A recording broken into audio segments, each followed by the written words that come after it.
हे बंदे आमचे संबंध हे शेतकऱ्यांबरोबर आहेत, कामगारांबरोबर आहेत, युवकांबरोबर आहेत, महिलांबरोबर आहेत, दुखितांबरोबर आहेत, पीडितांबरोबर आमचे या ठिकाणी संबंध आहेत. आम्हाला त्यांच्याशी देणं घेणं आहे. विरोधी पक्षनेता असो अगर नसो, परंतु सत्ता सदस्य म्हणून सरकारचं लक्ष वेधून घेणं हे आमचं काम आहे आणि ते आम्ही काम करतो. आपण जे सरकार सांगताय की खाते वाटप झालं नाही, या महाराष्ट्रामध्ये एक अनोखा विक्रम झालेला आहे. एकूण 42 मंत्री या महाराष्ट्र सरकारमध्ये शपथ घेतलेले आहेत. त्यातले एकटे घटनात्मक दृष्ट्या मुख्यमंत्री सोडले तर उपमुख्यमंत्री पद सुद्धा घटनात्मक नाहीये. त्यामुळं केवळ मुख्यमंत्र्यांच्याकडे सगळी खाती आहेत.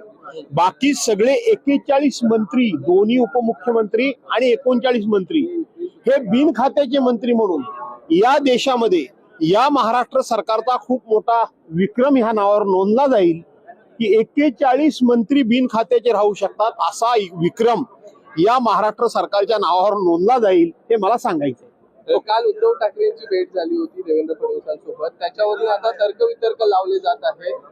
आपण देखील त्या भेटी दरम्यान उपस्थित होतात. नेमकं काय चर्चा झाली या भेटीवर? असं आहे की ते तर्क वितर्क लावतात, त्यांच्या तर्क वितर्क लावण्याच्या बुद्धीची कीव केली पाहिजे. उद्धव साहेब राज्याचे मुख्यमंत्री देवेंद्र फडणवीस आणि विधानसभा अध्यक्ष राहुलजी नार्वेकर यांना भेटले. ते काळोखात भेटले का? ते लपून छपून भेटले का? ते कुठेतरी वेषांतर करून भेटले का? तर ते वेषांतर करून सुद्धा भेटलेले नाहीत. तर ते उजळ मात्यानं दिवसा ढवळ्या हजारो लोकांच्या देखत भेटले. हा एक संस्काराचा, संस्कृतीचा भाग होता. त्यांचं अभिनंदन करणं याच्याकरता ते गेले.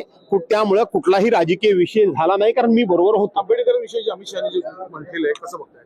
असं आहे, फार धक्कादायक आहे की देशाचे गृहमंत्री अमित शहा साहेब जर आंबेडकर साहेबांबद्दल अशा पद्धतीनं बोलले असतील तर त्यांच्या पोटामध्ये आंबेडकर साहेबांबद्दल, घटनेबद्दल जे काय होतं ते ओठावर आलं, एवढंच मी म्हणेन. धन्यवाद.